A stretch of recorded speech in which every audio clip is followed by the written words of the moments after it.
وسبحانك لا فهم لنا إلا ما فهمت لنا إنك جواد كريم الحمد لله আল্লাহ পাক রব্বুল আলামিনের শান ইলাহিতে লাখো কোটি শুকরিয়া ও সুজুদ আদায় করছি যেই মহান আল্লাহ তাআলা আমাদেরকে রমজানের মতো একটা দামি মাস দিয়ে রমজানের মতো গুরুত্বপূর্ণ এক ফরজ বিধান রোজা রাখা, এই রোজা রাখার মাধ্যমে তারাবি আদায়ের মাধ্যমে সেহরি খাওয়ার মাধ্যমে 30টি রোজা পরিপূর্ণ করে শাওয়ালের চাঁদ দেখা, পবিত্র ঈদ উল ফিতরের ঘোষণা দিয়ে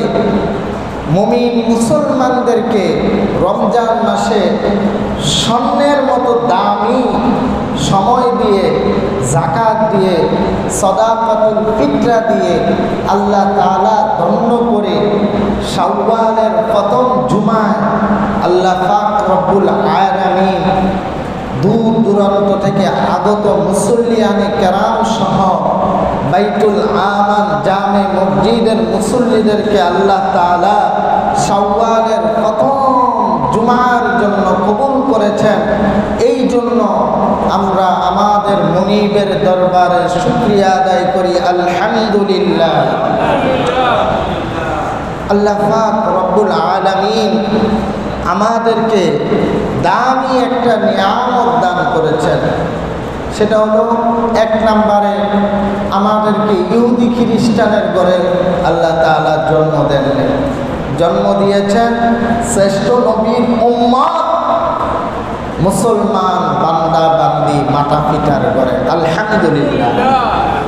আরেকটা দামি নিয়ামতি দৌলত হলো সেটা হলো ঈমান।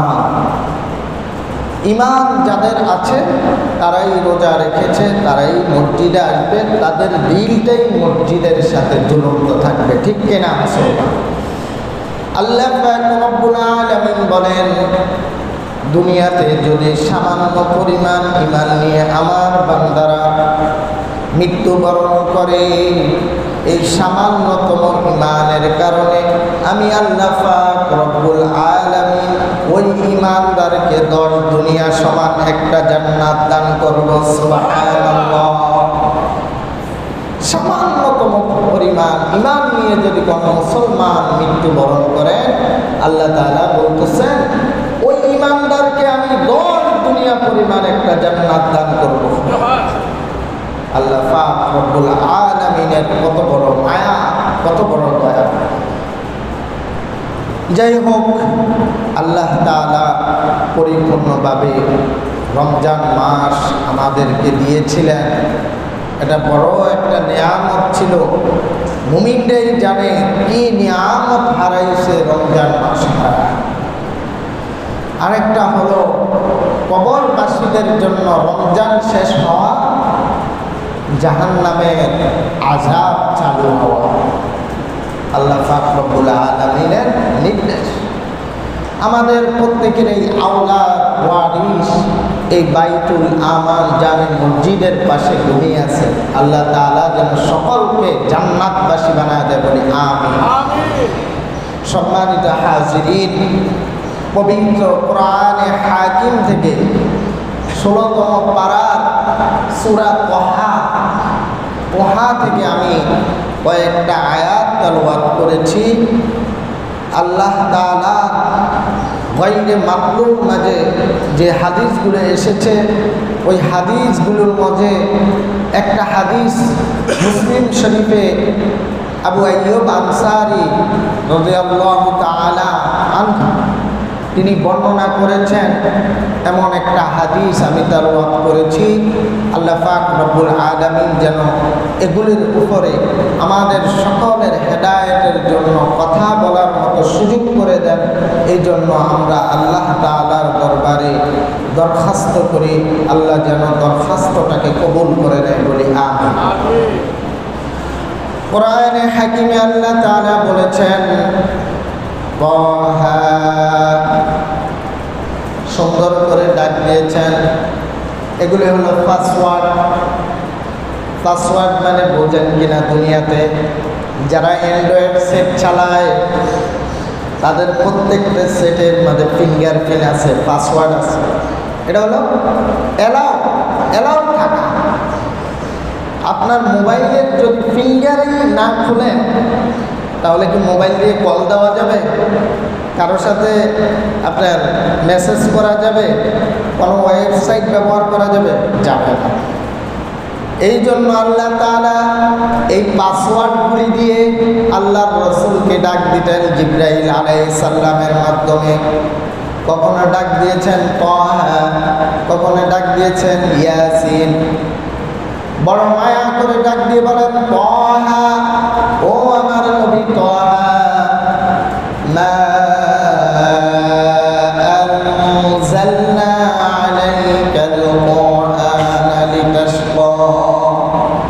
আল্লাহ তাআলা খুব সুন্দর করে ঘোষণা দিতেছেন, ও নবী আপনার জন্য, আমার বান্দা বান্দীদের জন্য কোরআনে এমন কোনো বিধান আমি দেই নেই, দুনিয়াতে এমন কোনো সৃষ্টি করি নেই যেটা আমার বান্দার জন্য কষ্টকর হবে। সুবহানাল্লাহ। এই জন্য আল্লাহ পাক রব্বুল আলামিন এক নাম্বার প্রমাণ যেটা আমাদেরকে রেখেছেন সেটা হলো সূর্য। কি সূর্য? সূর্যটা কি তাপমাত্রাটা উল্টা দেয় না বাও দেয়? উল্টা। সূর্যটা এখন কিভাবে আছে? আল্লাহর কোরআন বলে সূর্যটা উল্টা থেকে তাপমাত্রা দেয়, তারপরও সূর্য হয় না। এই উল্টার পাওয়ার অনেক বেশি। আকাশে অনেকগুলা মেঘমালা আছে। কি মালা? বিমান যখন উড়ে এই মেঘমালার উপরে উড়ে যারা বিমানে চড়েছে তারা বলতে পারবে অনেক তাপমাত্রা থাকে। এগুলি কোরআনের কথা। এই তাপমাত্রাটাকে মেঘমালা দিয়ে আল্লাহ তাআলা তাপমাত্রাটা কমায়া কোরআনে বলেছেন মা আনজালনা আলাইকাল কুরআনা লিতাশকা। দুনিয়াতে এমন কোনো কিছু আমি সৃষ্টি করি নেই যেটা আমার বান্দারা কষ্ট পাবে। এই জন্য সূর্যের তাপমাত্রাটাকে ওই মেঘমালার মাঝে আল্লাহ তাআলা কমায়া দেয়, এটারে পরিশুদ্ধ করে আর আস্তে আস্তে জমিনে প্রেরণ করে। এই তাপমাত্রাটা এমনভাবে প্রেরণ করে ফসলের জন্য উপযোগী। ফসলের জন্য যতটুকু তাপমাত্রা দরকার ততটুকু তাপমাত্রা দিয়ে ছাড়েন। উম্মতে মুহাম্মদ আল্লাহর বান্দারা যতটুকু তাপমাত্রা সহ্য করতে পারবে ততটুকু তাপমাত্রা আমার আল্লাহ দিয়ে দেন। যদি মেঘমালা না থাকতো এত তাপমাত্রা, এই তাপমাত্রার কারণে জমিনের ফসলগুলো জ্বলে পড়ে ছারখার হয়ে যেত। এই জন্যই আল্লাহ তাআলা বলেছেন আমি কোরআনে কোনো বিধান কষ্টকর হিসাবে আমি তৈরি করিনি। তারপরে আল্লাহ তাআলা বলতেছেন ইল্লা তাযকিরাতাল লিমান ইয়াখশা। এটাকে যারা মানবে, এটা আমার রবের দেওয়া শ্রেষ্ঠ কথা, শ্রেষ্ঠ বাণী। আল্লাহর কথা থেকে শ্রেষ্ঠ কথা আর কারো হতে পারে না। আল্লাহ যেটা বলবেন সেটাই হবে। আল্লাহ যদি বলেন জনপুরের সমস্ত মুসলমানকে আমি জান্নাতে দিয়ে দেব, কেউ ঠেকাতে পারবে? পারবে না। এই জন্য আল্লাহ তাআলা বলতেছেন কোরআনটা আমার পরিপূর্ণ বাণী, যে এই কোরআন পড়বে ইল্লা তাযকিরাতাল লিমান ইয়াখশা, তার জন্য এটাই উপদেশ। সুবহানাল্লাহ। এখন উপদেশ নিতে হয় মুরব্বীদের কাছে। কেন জানেন? আমাদের এলেম নাই। আমাদের কি নাই? এলেম নাই। বিয়ে শাদীর অনুষ্ঠান লাগে, মুরব্বীদের কাছে উপদেশ নিতে যায়। টাকা পয়সা লাগবে, মুরব্বীদের কাছে উপদেশ নিতে যায়। কিন্তু মসজিদের ইমাম সাহেবের কাছে কেন উপদেশ নেয় না? এক নম্বর হলো ওয়াহাল্লাল্লাহুল বাইআ ওয়া হারামার রিবা। আল্লাহ তাআলা এখানে হারাম করেছেন সুদকে। কিকে? আর অর্থনীতি ব্যবস্থা নিজে যেটা কামাই করবেন সেটাকে হালাল করেছে। ইমাম সাহেব সেটা ভালো করে জানে, কিন্তু আমার মুরব্বি তো জানে না। এই জন্য টাকা পয়সার দরকার, মুরব্বির কাছে যাব, মুরব্বি বলবো অমুক জায়গায় 50,000 টাকা নিয়ে 5,000 টাকা দিয়ে দিস, নাউজুবিল্লাহ। আর ইমাম সাহেবের কাছে যদি আসতো, ইমাম সাহেব বলতো এত সুন্দর করে আদর করে যত্ন করে সন্তান মানুষ করেছেন, একটা জুলুম করে এখানে এত সুন্দর করে মানুষ করেছেন, আপনার সন্তানকে কেন হারাম টাকা দ্বারা বিয়ের অনুষ্ঠান করবেন, টাকা খরচ করবেন? দরকার নাই। ইসলাম আপনার জন্য সুন্দর সিস্টেম রেখেছে। এখন সমাজে একটা কোরআনের বিধানের বাইরে একটা সিস্টেম জারি হয়েছে। গরিব যদি কন্যার বাবা থাকে 50 জন খাওয়াইতে হবে। কয়জন? 50 জন। মাঝে মাঝে আবার বলে ফার্নিচার দিতে হবে। আমরা কিন্তু চাই না, যৌতুক চাই না। তো এটি যৌতুক নাকি?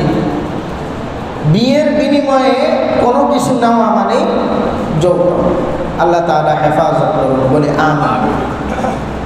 আসলে কোরআন সুন্নাহর বিধান হলো, আমি ছেলে বিয়ে করব, তো আমি যদি দেখি বিয়ে করার সময় যদি দেখি আমার শ্বশুর বাড়িতে অর্থ সম্পদ কম, আমি বলবো যে আপনারা কোনো অনুষ্ঠানের প্রয়োজন নাই, আপনারা এক কাজ করেন, আমি বিয়ে করে নিয়ে যাই, আল্লাহ তাআলা আমাকে অনেক মালের অধিকারী করেছেন, উভয় পক্ষের মেহমানদেরকে দাওয়াত দিয়ে আমার বাড়িতে খাওয়ায়া দেব। এটা হলো কোরআন সুন্নাহ মোতাবেক উত্তম বিবাহ। এর চেয়ে আরেকটা উত্তম বিবাহ হলো মসজিদে বিয়ে হওয়া, মসজিদে কবুলাত হওয়া, মুসল্লিদেরকে খেজুর ছিটিয়ে দেওয়া, আর যাকে যাকে পছন্দ হয় ওই দিন দাওয়াত দিয়ে দিবেন, ওই দিনকে আমার বাড়িতে 2 মুঠো ভাত খাবেন। এটা হলো উত্তম সুন্নাহ।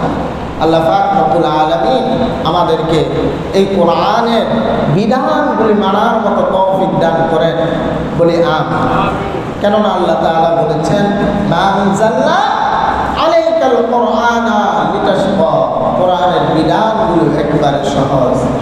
সম্মানিত হাজিরিন, যেহেতু শাওয়াল মাস চলতেছে, আজকে শাওয়াল মাসে প্রথম জুমা, রমজান চলে গেছে, শাওয়ালের মাসের কিছু ফজিলত রয়েছে। আল্লাহর রাসূল সাল্লাল্লাহু আলাইহি ওয়াসাল্লাম বলেছেন, তোমাদের হায়াতে যদি তোমরা শাওয়ালের মাস পেয়ে যাও, রমজান শেষে শাওয়াল মাস পেয়ে যাও, তোমরা 6টা রোজা রাখবা। কয়টা? একটা কাহিনী মনে পড়ে গেছে। জনাবে মুহাম্মদ রাসূলুল্লাহ সাল্লাল্লাহু আলাইহি ওয়াসাল্লামের একজন মহিলা সাহাবী আল্লাহর রাসূলের দরবারে আসলেন। আসা মাত্র বলতেছেন, কাঁদতেছেন, বলতেছেন, ইয়া রাসূলুল্লাহ সাল্লাল্লাহু আলাইহি ওয়াসাল্লাম, আমার তো বিয়ে শাদী হয় না। কেন? পাত্র তেমন পাই না। কেমন পাত্র চাও তুমি? 1 নম্বরে পাত্র চাই আমি 5 ওয়াক্ত নামাজ। কয় ওয়াক্ত নামাজি? 5 ওয়াক্ত নামাজ। 5 ওয়াক্ত নামাজের সাথে সাথে সে যেন সারা রাত নফল ইবাদত করে, নফল নামাজ পড়ে, শর্ত করে। 2 নম্বর শর্ত, সে যেন রমজানে রোজা রাখে আর সারা বছর রোজা রাখে, সারা বছর নফল রোজা রাখে। 3 নম্বর শর্ত, সে যেন সর্বসদায় কোরআনের খতম করতে থাকে। এই 3টা শর্ত থাকলে আমি একজন পাত্র চাই। আল্লাহ রাসূল সাল্লাল্লাহু আলাইহি ওয়াসাল্লাম সাহাবাদেরকে ডেকে ঘোষণা করলেন, মায়ার নবী ডাক দিয়ে বলেন, ও আমার সাহাবারা, এমন 3টা শর্ত মেনে কেউ কি আসো যে তোমরা একজন কন্যাকে বিয়ে করবা? একজন সাহাবী মুস্কি হেসে দিয়ে দাঁড়ায় বললেন, ইয়া রাসূলুল্লাহ, আমি প্রস্তুত। আচ্ছা ঠিক আছে, সত্য তো শুনছ, আপনারা শুনছেন না সত্যগুলো? সব কেটে পড়বে। হ্যাঁ রাজি। বিয়ে হলো, 1 মাস 2 মাস চলে গেল, আবার এসে কান্নাকাটি। মহিলা সাহাবী আবার আল্লাহ রাসূলের দরবারে চোখের পানি ছেড়ে দিয়ে কাঁদতে শুরু করলেন। কয় কি? যেমন শর্ত দিয়ে আপনার কাছে স্বামী চেয়েছিলাম তেমন স্বামী তো আমি পাই নাই। এক মুখে বিচার হবে না, মুখ দুইটা লাগবে। বর্তমান জামানায় কিন্তু এক মুখও লাগে না, রায় হয়ে যায় আগে, রায় হয়ে যায় আগে। এটা কি কোরআনের বিধান নাকি কোরআনের বাহিরের বিধান? কোরআন বলতেছে, রাসূল সাল্লাল্লাহু আলাইহি সাল্লাম বলতেছে উভয় পক্ষের কথা আমি শুনতে হবে, তারপরে বিচারের না। সাহাবাকে ডাকালেন, বললেন ইয়া রাসূলুল্লাহ সাল্লাল্লাহু আলাইহি সাল্লাম, আমি তো ওনার শর্ত পরিপূর্ণ পূরণ করেছি। উনি তো বলতেছেন করেন নেই। আল্লাহ রাসূল সাল্লাল্লাহু আলাইহি সাল্লাম বলতেছে তুমি কি দৈনিক 5 ওয়াক্ত নামাজ পড়ো? রাত্রে ফরজ নামাজের সাথে সাথে কি নফল নামাজ আদায় করো? ইয়া রাসূলুল্লাহ করি। মহিলা কয় করে না, 5 ওয়াক্ত নামাজ পড়েই শেষ। আল্লাহ রাসূল সাল্লাল্লাহু আলাইহি সাল্লাম বলেন, ও সাহাবা মিথ্যা বলো কেন? ও নবী, আমি সাক্ষ্য দেই আপনি সত্য, আপনার আল্লাহ সত্য, আমার আল্লাহ সত্য, আপনি নবীর জবান সত্য। সুবহানাল্লাহ। এক নম্বরে আপনি বলেছেন ইয়া রাসূলুল্লাহ সাল্লাল্লাহু আলাইহি ওয়াসাল্লাম, কেউ যদি ফজরের নামাজ পড়ে, রাতে এশার নামাজ পড়ে, এই দুইটা ওয়াক্ত নামাজ যদি নিয়মিত পড়ে, আপনি বলেছেন সারাটা রাত্র ঘুমায়া থাকলো ওই ব্যক্তির আমল নামায় সারা রাত্র নফল নামাজের সওয়াব দিয়ে দেওয়া হয়। সুবহানাল্লাহ। রাসূল সাল্লাল্লাহু আলাইহি সাল্লাম মুস্কি হাসি দিয়ে বলে, ও মহিলা সাহাবী, যাবা কোথায়?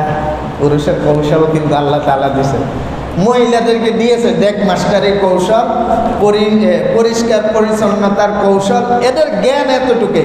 এরা যতই নলেজ শিখবে, অ্যাডভোকেট হবে, ব্যারিস্টার হবে, ম্যাজিস্ট্রেট হবে, পুরুষ ব্যারিস্টারের কাছে ধরা, ম্যাজিস্ট্রেটের কাছে ধরা, মূর্খ পুরুষের কাছেও ধরা। পুরুষের জ্ঞানটা আল্লাহ তাআলা ওরকম নলেজ দিয়ে দিছে, এই জ্ঞানে ব্যবসা বাণিজ্য হবে, এই জ্ঞানে রাষ্ট্র চলবে, এই জ্ঞানে সমাজ চলবে। আর মহিলাদেরকে এতটুকু জ্ঞান দিছে, তোমার জ্ঞান হলো নেশার জ্ঞান, তুমি স্বামীর খেদমত করবে আর তোমার জন্য তোমার মা বাবার খেদমত করবে, ছেলে সন্তান মানুষ করবে, 4টা জিনিস পালন করবে। হাদিসে আছে মহিলারা যে কোনো দরজা দিয়ে চাইবে জান্নাতে যাইতে পারবে। সুবহানাল্লাহ। আর আজকে আমাদের মহিলারা রাসূলের সুন্নাত থেকে বাইরে নিজে অগ্রাধিকার কাটাইতেছে। এরপরে সাহাবীকে বললেন, দ্বিতীয় নম্বর তোমার অভিযোগ কি? উনি বলেছে সারাটা বছর নফল রোজা রাখবে, উনি তো রাখে না। আল্লাহ রাসূল সাল্লাল্লাহু আলাইহি সাল্লামের হাদিসটা বললেন, সাহাবা, মান সামা রমাদান সুম্মা আতবা'াহু সিত্তাম মিন শাওয়াল কানা কামিন সিয়ামিল্লাহ। আল্লাহ রাসূল আবার বলি আপনার জবান শব্দ, আপনি তো বলেছেন রমজান শেষে শাওয়াল মাসে যে ব্যক্তি 6টি রোজা রাখবে, পরিপূর্ণ বছরের রোজা রাখার সওয়াব তার আমলনামায়। সুবহানাল্লাহ। 3 নম্বর অভিযোগ কি? বলা হয়েছিল উনি রাত্রে শোয়ার সময় কোরআনে খতম করবে। তো এটা তো আরো সহজ। ও রাসূলুল্লাহ সাল্লাল্লাহু আলাইহি ওয়াসাল্লাম, ও আল্লাহর নবী, আপনি তো বলেছেন তোমরা যদি কোরআন পড়তে সহজ হয়, কোরআন পড়তে কঠিন হয়ে যায়, যদিও সেটা সহজ, তাহলে তোমরা কি করবা?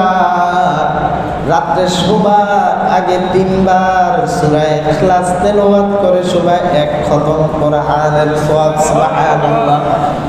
আমি ওনার ঠকালাম কোন দিক দিয়ে?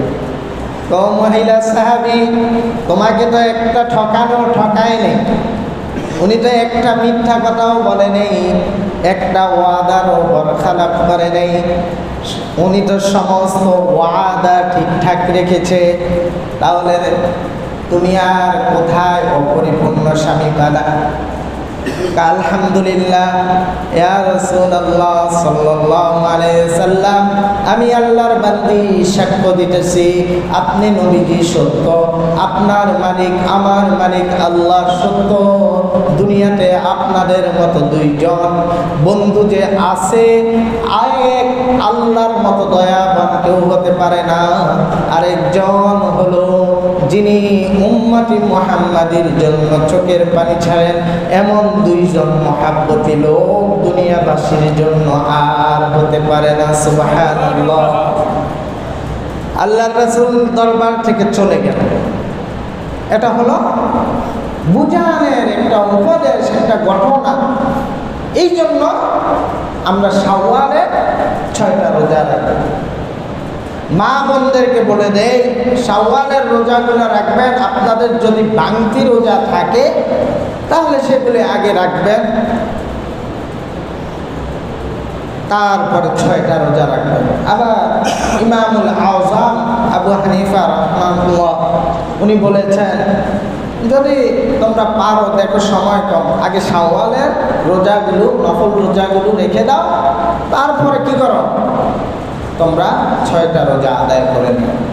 ইনশাআল্লাহ আমরা পরিপূর্ণ বছরের নফল রোজার সওয়াব পাওয়ার জন্য তৈরি আছি না? কে কে পারবেন 6টা রোজা রাখতে? ইনশাআল্লাহ আমি নিজেও রাখবো, কষ্ট হবে না। রোজা তো 30টা রেখে পেট পিছে, যা থুরুলি কোরআন শরীফ পড়ে অভ্যাস, সে আবার নামাজে তেলাওয়াত করতে বাধা কিসের? যা 30 রোজা রেখেই অভ্যাস, তারাবি পড়ে অভ্যাস, সে রেখে অভ্যাস, সে আর 6টা রোজাতে কষ্ট। আল্লাহ পাক রব্বুল আলামিন সকলকে এই 6টা রোজার জন্য কবুল করে নেন। ও দুনিয়াবাসী, রমজান চলে গেছে। এই রমজানের মাধ্যমে উসিলা দিয়ে কাল হাসর কিয়ামতে আপনারা অনেকে জান্নাতি হবেন। সুবহানাল্লাহ। কাল হাসর কিয়ামতে আল্লাহ তাআলা 3জন ব্যক্তির দিকে ফিরেও তাকাবেন না। ওয়ায়ানজুরু ইলাইহিম, তাদের দিকে আল্লাহ তাআলা তাকাবেন না। ওয়ালা ইউযাক্কিহিম, তাদের দিকে আল্লাহ তাআলা তাকিয়ে তাদেরকে পবিত্রতা করবেন না।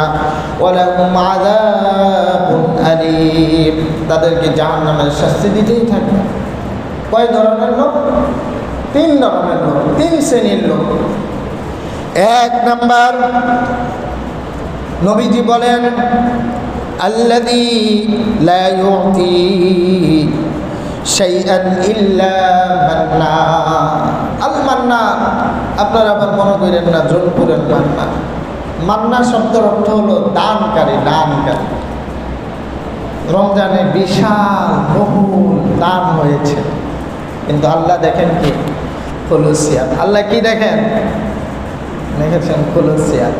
আল্লাহ রাসূল সাল্লাল্লাহু আলাইহি সাল্লাম বলেছে, আগে তোমার দিল খোলো, তারপরে তোমার হাত প্রসার করো। দিল খুলতে হয় কার জন্য? আল্লাহর জন্য। দিল খুলতে হয় কার জন্য? আল্লাহর জন্য। যদি আপনি দিল খুলেন, এই দিল তো সমাজবাসী সবার। সুবহানাল্লাহ। এই দিল যদি একবার খুলে যায়, আপনার দান আপনার কার্যকরী দান হয়ে যাবে। যারা দান করেছে, দিল খুলে দান করে নেই, আল্লাহকে রাজি খুশি রেখে দান করে নেই, দান করেছে আবার করার সাথে সাথে কি দিয়েছে? খোটা দিয়েছে। সেই আর ইল্লা মান্না, যারা দান করে খোটা দিয়েছেন, মসজিদে দান করে বলেছেন, আমি তো মসজিদে এটা দিয়েছি, ওইটা দিয়েছি, আমি মসজিদের ইমাম সাহেব, এই বেটা আমি মসজিদে ইমামতি করি, তোর মতো মুসল্লি না আসলে কি? এসব অহংকার যাদের ভিতরে আছেন, আল্লাহ তাআলা কাল হাসর কিয়ামত তাদের দিকে ফিরেও তাকাবেন না। নাউযুবিল্লাহ। 2 নাম্বার, তাদের যারা অহংকারের সহিত চলাফেরা করে, পোশাক আশাকে হেফাজত করে না। এবার ঈদগাহে দেখলাম অনেকে টাকনুর নিচে পোশাক। এই 2 নাম্বার ব্যক্তিদের কাতারে তারাও আসে। আল্লাহর ইবাদত করে কিন্তু পরিপূর্ণ তাকওয়া নেই। পোশাক পরিধান করে কি ডাকার জন্য? সতর ডাকার জন্য। সতর তো ডাকে, সাথে আরো ডাইকালা টাকনুটা শুনতে। কিন্তু এমনও দেখা যায় ঈদের ময়দানে সভাপতি সেক্রেটারি কথা বলে, এদের পায়ের দিকে তাকালে দেখা যায় সুন্নাতের কিছু নেই। কিন্তু আল্লাহ রাসূল সাল্লাল্লাহু আলাইহি সাল্লাম হাদিসে বলেন, মা আসফালা মিনাল কাবাইনি মিনাল ইজারি ফিন্নার। টাকনুর নিচে যেই জায়গাটা আছে, যেই কোনো কাপড় দ্বারা সেটা ঢেকে যাবে, ওই জায়গাটাই জাহান্নামে যাবে। পাও কেটে কি জাহান্নামে দিবেন? এই ধরনের লোকদেরকে আল্লাহ তাআলা কাল হাসর কিয়ামতে তাদের দিকে ফিরেও তাকাবেন না। এখন দেখা যায় পুরুষরা পরে শর্ট, পুরুষরা পরে লং, আর মেয়েরা পরে শর্ট। আল্লাহ তাআলা হেফাজত করুন। আরো কিছু কিছু শয়তান মানুষ আছে, এরা কি করে, বউয়ের ছবিটারে খুব সুন্দর করে সাজায় টাজায় ফেসবুকে আপলোড দেয়। এটা কি পর্দার হেফাজত? আল্লাহ পাক রব্বুল আলামিন জোনপুরবাসী আপনারা যারা আছেন, এরকম বউয়ের ছবি যারা আপলোড দিয়েছেন, বোনের ছবি যারা আপলোড দিয়েছেন, সমস্ত আপলোড দেওয়া ছবিগুলো রিমুভ করে দেবেন। পারবেন না ইনশাআল্লাহ? এই সব করবেন না। আচ্ছা বলেন তো, ফেসবুকটা কি পাবলিক সাইট নাকি পার্সোনাল সাইট? বলেন, আপনার ওয়াইফটা কি পার্সোনাল নাকি পাবলিক? আপনার নিজের ব্যক্তিগতভাবে বললেন, তো আপনি পার্সোনাল জিনিসটাকে পাবলিক সাইডে তুলে ধরেন কেন? এগুলি করবেন না, আল্লাহ হেফাজত করুন। আর পর্দার মা ও বোনেরা, আপনারা 4টা কাজ করবেন। আল্লাহ তাআলা আপনাদের জন্য ঘোষণা দিয়ে দিয়েছেন, জান্নাতের দরজাগুলো খোলা থাকবে, যেটা সুইচ করবা সেটা দিয়ে জান্নাতে চলে যাবা। সুবহানাল্লাহ। ইযা সাল্লাত আল মারআতু খামসাহা ওয়া সামাত শাহরাহা ওয়া হাফিজাত ফারজাহা ওয়া দাআত যাওজাহা। কয়টা কাজ? 4টা। ইযা সাল্লাত মারআতু খামসাহা, ও আমার বোনেরা, ও আমার মায়েরা, ও আমার চাচিরা, ও আমার খালারা, 1 নম্বরে 5 ওয়াক্ত নামাজ আদায় করবেন। আপনারাও বলে দিবেন, তোমাদের জন্য জান্নাতে যাওয়া একেবারে সহজ। তোমাদের এত দায়িত্ব নাই যে সংসার নিয়ে টেনশন করতে হবে, টাকা পয়সা নিয়েছে। আরে তোমরা শুধু দোয়া করো, আমিও দোয়া করি, আল্লাহ রিজিকের মালিক। ইন্নাল্লাহ ওয়ার রাজ্জাকু যুল কুওয়াতিল মাতিন। 5 ওয়াক্ত নামাজ আদায় করো। তারপরে বলেছেন ওয়া সামাত শাহরাহা, রমজানের রোজাগুলো রাখো, সাথে সাথে শাওয়ালের 6টা রোজা রাখার চেষ্টা করো। মহিলারা কিন্তু রাখে। ওয়া হাফিজাত ফারজাহা, এটা খুব গুরুত্বপূর্ণ বিষয়। আর স্বামীর খেদমত করো। জনাবে মুহাম্মদ রাসূলুল্লাহ সাল্লাল্লাহু আলাইহি ওয়াসাল্লাম হাদিসে বর্ণনা করেন, হাদিসে বলেন, যদি মানুষকে সিজদা করা হারাম না হতো, আমি প্রত্যেকটা নারীকে বলতাম তারা যেন তার স্বামীকে সিজদা করে। সুবহানাল্লাহ। স্বামীর এত বড় মর্যাদা। 3 নম্বরে আপনারা কি করবেন? স্বামীর খেদমত করবেন। 4 নম্বরে যেটা, ওয়া আতাআত যাওজাহা, আপনারা নিজের শরীরকে হেফাজত করবেন। আমার শরীরের একটা অঙ্গ যাতে কেউ না দেখে। এখন দেখা যায় কিছু কিছু মহিলারা আছে, আবেগে স্বামীর সাথে এমন কথা বলে, কথা বলতে বলতে রাস্তায় এসেও বসে পড়ে, রাস্তার পাশে এসে দাঁড়ায় পড়ে। কথার উচ্চারণ ভঙ্গি এরকম যেন সে একটা ইহুদি খ্রিস্টান কালসা, তার ভিতরে বোঝাই করা। আল্লাহ তাআলা হেফাজত করুন। নাউজুবিল্লাহ।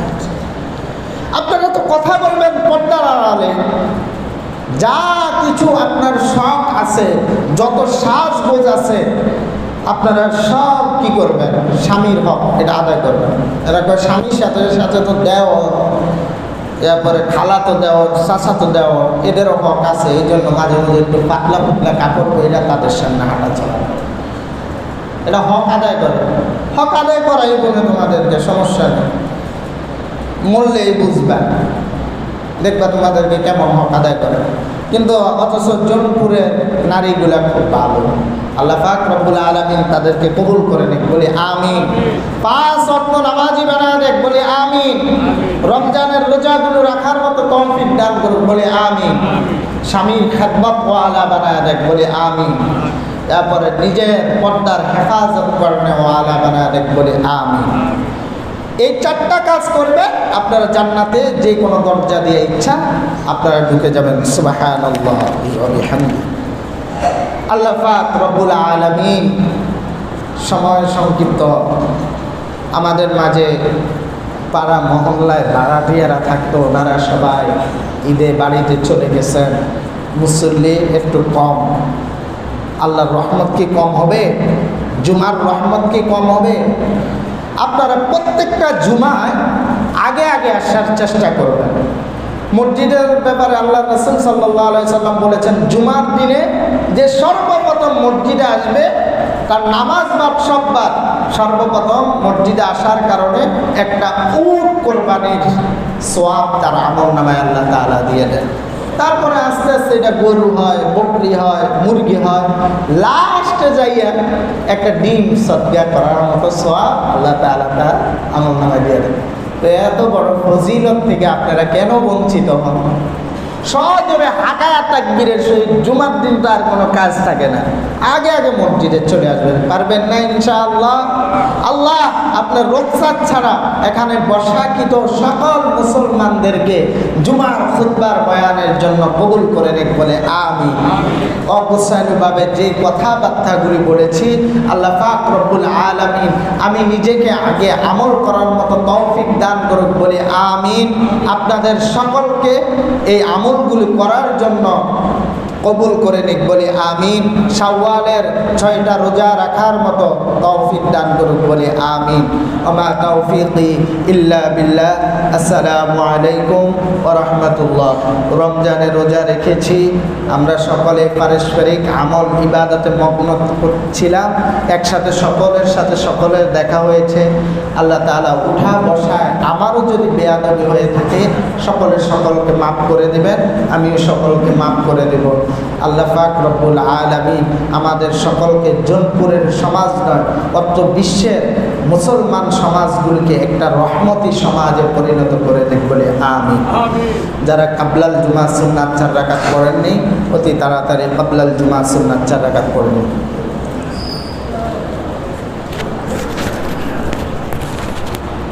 বন্ধু